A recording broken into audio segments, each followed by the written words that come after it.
A very good day to you. I'm Hank Gross, Mid-Hudson It's Thursday, April 27th. The news today brought to you by the Galleria at Crystal Run. Orange County District Attorney David Hoover has requested, and a supervising judge has approved, the appointment of a special prosecutor in the case of People versus Edward Holley. That case is pending in Wallkill Justice Court. Holley's charged with murder in the bludgeoning death of Megan McDonald in the town of Wallkill in March 2003. Meanwhile, Holley was released from custody under the law, as it's not feasible for any prosecutor to present a matter of that size and complexity and obtain an indictment within the 6 days required by state law, legal authorities said. The basis of the DA's application for a special prosecutor is that while in private law practice prior to becoming district attorney, Hoover represented a client in negotiations with the DA's office regarding potential information that client might provide regarding Megan McDonald's death. That client passed away prior to Hoover's taking office. Nearly 24 speakers addressed the town of Deer Park Planning Board during a public hearing last evening on a proposed massive expansion of 517 Neversink Drive, New Century Film in Huguenot. Plans include an 85-room hotel, multiple restaurants, 3,500-seat expanded multi-purpose arena, 4-story parking garage, film production studio, and costume workshop, public gun range, parking lots, wastewater treatment facilities, and new roads, among other components. State Agriculture and Markets Commissioner Richard Ball came to Sullivan County yesterday to look at damage from last weekend's tornado. Assemblywoman Aileen Gunther is seeking state aid for those who suffered damage.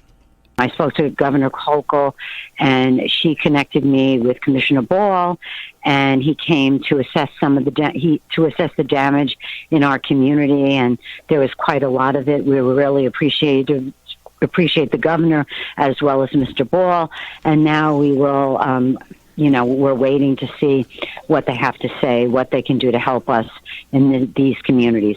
Meanwhile, Congressman Marcus Molinaro has asked FEMA to provide aid, and the Sullivan County Legislature later today is expected to announce county aid for those impacted by the storm. New York Stewart International Airport at Newburgh has landed its second international carrier with nonstop service to the Faroe Islands. Atlantic Airways will operate seasonal weekly service from August 22nd through October 4th to Vagar, the sole airport on the Faroe Islands. Atlantic Airways plans to operate weekly outbound flights from Stewart on Wednesdays, with return flights to Stewart on Tuesdays. The flights will take about 6 hours. More news right after this. Find over 100 retailers allowing you to spend hours shopping safely at the Galleria at Crystal Run.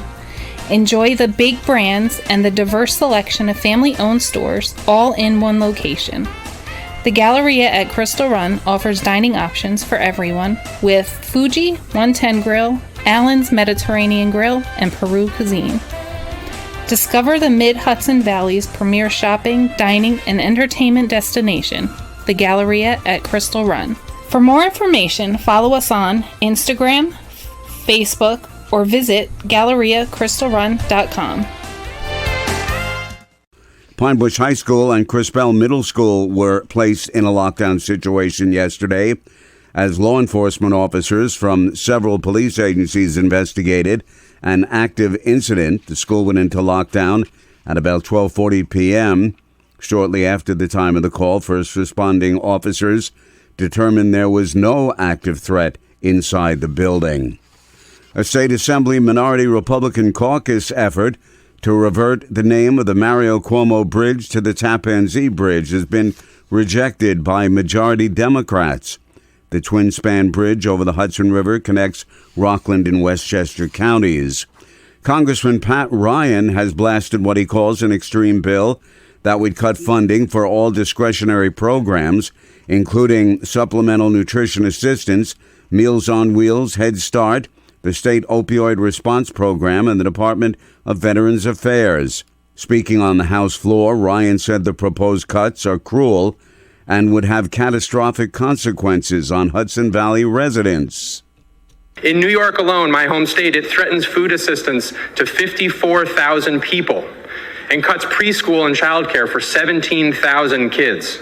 It puts at risk Meals on Wheels for over 1 million seniors nationwide and would cut $30 billion in support to our veterans. Ryan said in combat it was his sacred duty to make sure that they left no one behind. He said the proposal does the exact opposite. A 21-year-old Middletown man who was previously convicted for rape has been arrested on federal charges that he persuaded a 16-year-old girl in Alaska to engage in sexually explicit activity, take photos and videos of herself, and transmit the material via Snapchat. It's also alleged the offender, Cameron McEwen, threatened to hack into her cell phone and Snapchat account if she did not comply. Stay updated with local news all day online at MidHudsonNews.com. I'm Hank Gross. The news today brought to you by the Galleria at Crystal Run.